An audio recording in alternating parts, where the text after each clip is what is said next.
दोस्तों, India speaks daily के अंतर्राष्ट्रीय न्यूज बुलेटिन में आपका स्वागत है। मैं हूं आपके साथ रति अग्निहोत्री।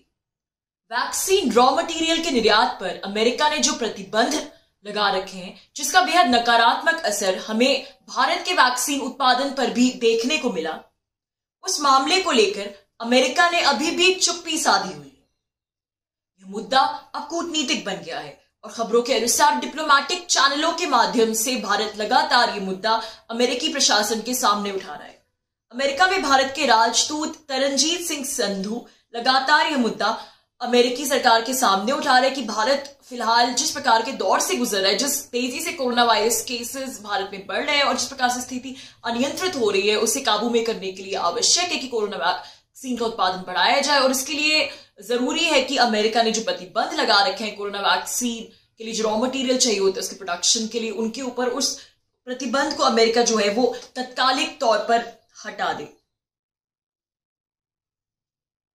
लेकिन अमेरिका है कि इस मामले पर बिल्कुल चुप्पी साधे बैठा है, उल्टा कह रहा है कि उसने वैक्सीन रॉ मटेरियल के एक्सपोर्ट पर कोई ऐसे प्रतिबंध ही नहीं लगाए। वो तो उसने सिर्फ इतना कानून बनाया, उसका एक कानून है कि जब तक उसकी अपनी जो डोमेस्टिक जरूरतें हैं उनकी आपूर्ति नहीं हो पाती, तब तक वो वैक्सीन किसी दूसरे देश को वैक्सीन का रॉ मटेरियल एक्सपोर्ट नहीं करेगा। यानी शब्दों के साथ खेलने की कोशिश कर रहा है और भारत के साथ एक बहुत ही गोलमोल भाषा में, गोलमोल लहजे में अमेरिका भारत को इस बात का जवाब दे रहा है। अमेरिका की संसद में भी भारत को वैक्सीन रॉ मटेरियल भेजने पर लगे प्रतिबंध का मुद्दा उठाया गया, 2 बार उठाया गया, लेकिन वहां भी इस प्रकार का ही अमेरिका ने गोलमोल जवाब दिया कि हम भारत की जरूरतों को समझते हैं, लेकिन फिलहाल इस मामले में हम कोई, जिसे कहते हैं, हम कोई प्रतिबद्धता नहीं कर सकते, कोई वादा नहीं कर सकते।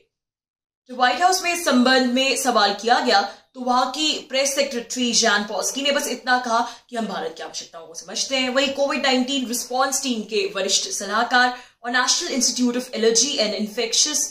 डिजीजेस के डायरेक्टर डॉक्टर एंथनी फॉसी ने कहा कि फिलहाल हमारे पास भारत के लिए कुछ नहीं है।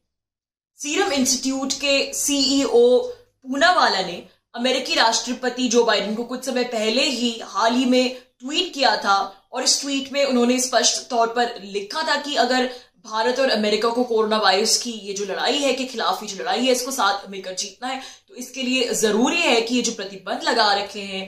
अमेरिका ने वैक्सीन रॉ मटेरियल के एक्सपोर्ट पर, इन प्रतिबंधों को अमेरिका तात्कालिक तौर पर हटाए ताकि भारत में जो वैक्सीन उत्पादन क्षमता है वो बढ़ाई जा सके। अब इस ट्वीट की वजह से ये मुद्दा इतना बड़ा बन गया और फिर ये बात व्हाइट हाउस तक पहुंच गई और जो अमेरिका में भारतीय राजदूत है वो भी लगातार ये मुद्दा उठा रहे हैं। तो इसलिए अब भारत का भी सारा मेन स्ट्रीम मीडिया इस बारे में न्यूज प्रकाशित कर रहा है, इस मुद्दे पर खबरें बना रहे हैं। और इससे पहले जबकि भारत के मेन स्ट्रीम मीडिया ने इस मुद्दे को लेकर बिल्कुल चुप्पी साध रखी थी, हमें कोई भी न्यूज इसके इर्द गिर्द देखने को नहीं मिलती थी, जबकि अमेरिका के इस प्रतिबंध की वजह से सीरम इंस्टीट्यूट और भारत बायोटेक दोनों के वैक्सीन उत्पादन पर खासा प्रभाव पड़ा, नकारात्मक प्रभाव पड़ा और लॉजिस्टिक्स की पूरी चेन में रुकावट आ गई। और सिर्फ भारतीय वैक्सीन के उत्पादन पर ही नहीं बल्कि पूरे विश्व में जो वैक्सीन उत्पादन की जो चेन है और लॉजिस्टिक्स की सप्लाई की जो चेन है उस पर बुरी तरह से प्रभाव पड़ा, जो अमेरिका ने अपने इस कानून का हवाला देके वैक्सीन रॉ मटेरियल्स का एक्सपोर्ट अचानक से रोक लिया। ये इतनी बड़ी बात है और फिर भी इस बात को लेकर पूरे भारतीय मेन स्ट्रीम मीडिया ने चुप्पी साध रखी थी। और अब इतना सब कुछ होने के बाद भी मेन स्ट्रीम मीडिया इसे प्रो अमेरिका ट्विस्ट देने की कोशिश कर रहा है, ऐसा दिखाने की कोशिश कर रहा है कि अमेरिका भारत की समस्याओं को समझता है और वो आगे चल के उनका जरूर समाधान करेगा। यानी एक प्रकार से चाटुकारिता की भाषा का इस्तेमाल कर रहे हैं और प्रो अमेरिका दिखाने की कोशिश कर रहा है कि जैसे अमेरिका सब कुछ जान समझ रहा है, जिससे अमेरिका को किसी माए बाप के रूप में देखा जा रहा है। ये भारतीय मीडिया को बिल्कुल शोभा नहीं देती इस प्रकार की भाषा, जैसे भारत कोई भीख मांग रहा है अमेरिका से। एक ऐसे समय में जब कोरोना वायरस वैक्सीन की डिमांड अपनी चरम सीमा पर है और पूरे विश्व में कोरोना वायरस की नई लहर तेजी से फैल रही है, एक देश, विश्व का इतना शक्तिशाली देश, जिसके पास इतना सामर्थ्य है, इतना पैसा है, वो इस प्रकार से पूरे विश्व में वैक्सीन उत्पादन के लिए जिस रॉ मटेरियल की आवश्यकता होती है उस पर इस प्रकार से बैठा हुआ है, उसके एक्सपोर्ट को उसने रोक रखा है। ये बात कहां से तर्कसंगत है? क्या विश्व स्वास्थ्य संगठन को अमेरिका के इस कदम की आलोचना नहीं करनी चाहिए? और एक ऐसे समय में जबकि एक वैश्विक महामारी चल रही है, वैश्विक आपदा चल रही है, तो जो विश्व स्वास्थ्य संगठन जैसा जो अंतर्राष्ट्रीय ऑर्गेनाइजेशन है, जो कि कोरोना प्रबंधन के क्षेत्र में सबसे बड़ा संगठन माना जाता है, तो क्या उसको इस प्रकार की पावर्स नहीं होनी चाहिए कि अगर कोई इस समय में जो कोरोना महामारी से निपटने के लिए जो भी जरूरी दवाइयां हैं, जो वैक्सीन बनाने के लिए जो भी सामान है, अगर कोई भी देश किसी भी प्रकार के अनुचित कानून का हवाला देकर बैठे और इनका एक्सपोर्ट पूरे विश्व में जो हो रहा है उसको अचानक से रोक दे, तो उस देश के खिलाफ क्या कोई कार्यवाही नहीं होनी चाहिए या फिर उसके खिलाफ प्रतिबंध नहीं लगने चाहिए? इस प्रकार की कोई पावर विश्व स्वास्थ्य संगठन के पास है ही नहीं। अमेरिका तो पूरे विश्व पर प्रतिबंध लगाता रहता है, लेकिन जब वो गलत करता है तो आखिर उसके विरुद्ध प्रतिबंध कौन लगाएगा? विश्व स्वास्थ्य संगठन भी विकसित देशों की आलोचना गोलमोल भाषा में करता है। बस रिच नेशंस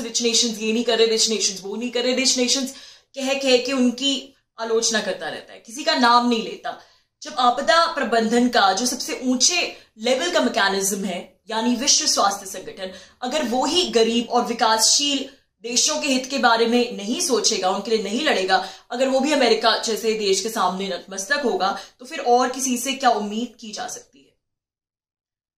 खैर, भारत ने अभी यह मामला औपचारिक तौर पर मिनिस्ट्रियल लेवल पर अमेरिका के साथ नहीं उठाया है। भारत पूरी सकारात्मकता के साथ अपनी वैक्सीन उत्पादन क्षमता को बढ़ाने पर जोर दे रहा है। इस साल के अंत तक भारत बायोटेक के कोवैक्सीन की 70 करोड़ डोजेस बनकर तैयार हो जाएंगी। प्रधानमंत्री ने घोषणा भी किया कि अब 18 वर्ष से ऊपर की आयु के सभी लोग कोरोना टीका लगवा सकते हैं 1 मई के बाद। तो अमेरिका जो समय भारत के साथ कर रहा है, यह बात भारत को हमेशा याद रखनी होगी और समझना होगा कि ड्रैगन और अमेरिका में कोई खास फर्क नहीं है। बाहरी तौर पर दोनों विश्व के सामने भले इस समय एक दूसरे के शत्रु हैं, लेकिन जो दोनों की मानसिकता है, जो औपनिवेशिक मानसिकता है दोनों की, और जो पूरे विश्व पर शासन करने की, सब कुछ अपने मुताबिक चलाने की जो मानसिकता है, वो दोनों की बिल्कुल एक ही है और ये मानसिकता पूरे विश्व के लिए बहुत खतरनाक है। तो दोस्तों, आज के लिए बस इतना ही। बहुत जल्द आपसे फिर मुलाकात होगी कुछ नई खबरों के साथ। तब तक के लिए अनुमति दीजिए। नमस्कार।